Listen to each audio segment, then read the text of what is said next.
খাস করে আল্লাহর কাছে প্রাণ ভরে কাফতি বিনতে করে দোয়া করে আমাদের জীবনের কথাগুলো ক্ষমা করে দেব। আল্লাহ রাসূল সাল্লাল্লাহু তাআলা আলাইহি ওয়াসাল্লাম বলেন যে রমজানে যে এত ফজিলত এত বরকত দেওয়া হয়েছে তার একটাই কারণ, যে রমজান মাসে যে এত ফজিলত এত বরকত তার কারণ হচ্ছে আল কোরআন।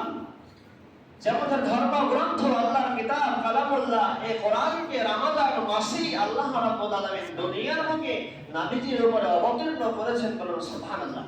তার জন্যই এত ফজিলত। কোরআনের জন্য রমজানে এত ফজিলত, আর রমজানের জন্য আপনার এত ফজিলত দেওয়া হয়েছে যে আপনার কবরের আযাবগুলোকে আল্লাহ মাফ করে দিয়েছেন, জান্নাতের দরজাগুলো খুলে দিয়েছেন, জাহান্নামের দরজা বন্ধ করে দিয়েছেন, শয়তানকে জিন্দেরে দিয়ে বেঁধে রেখেছেন। সব তার মূল বিষয় হচ্ছে আল কোরআন। এই কোরআনের সঙ্গে যার সম্পর্ক ভালো হয়ে যাবে সে ব্যক্তির মর্যাদা আল্লাহর কাছে দামি হয়ে যাবে, বেশি হয়ে যাবে।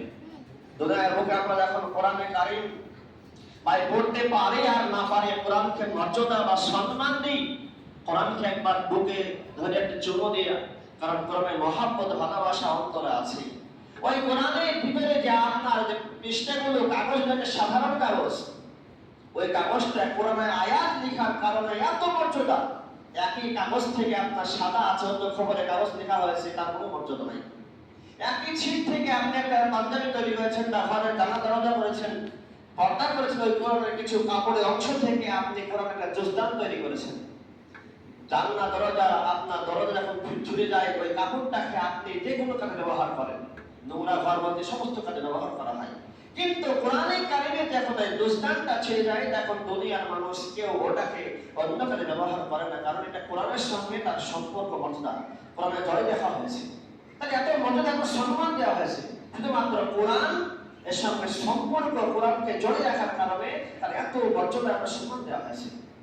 তো বাবা আমার ভাইরা, একই চামড়া থেকে অনেক ব্যাগ তৈরি করা হয়, চামড়া থেকে জো তৈরি করা হয়, শু তৈরি করা হয়, বেদ কভার তৈরি করা হয়, আর ওই চামড়া থেকে কিছু অংশ কেটে কোরআনে কভার তৈরি করা হয়। বাকিগুলো আপনার যেভাবে আপনার ব্যবহার করা করে, কিন্তু কোরআনে যে চামড়াটা থেকে যায় ওকে আপনার কোনো মানুষ তাকে অন্য করে ব্যবহার করে না।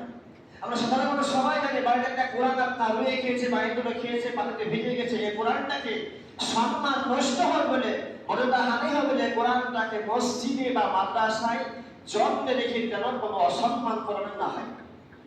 তো বাবা আমার ভাইরা, আমরা সেই নবীর উম্মত যে নবীর উপরে কোরআনের কারিম অবতীর্ণ করা হয়েছে, তাই আমরা সকলেই আমরা খাস করে কোরআনের সঙ্গে সম্পর্ক জড়িত করবো।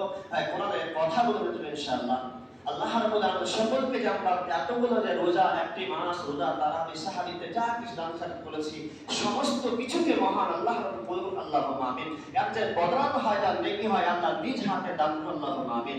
তখন আমার ভাইরা, আজকে মসজিদে আপনার ইফতারের ব্যবস্থা করা হয়েছে, আপনার সকলের দাওয়াত থাকছে, আপনারা ইফতারের আগে এসে ইফতার করুন ইনশাআল্লাহ।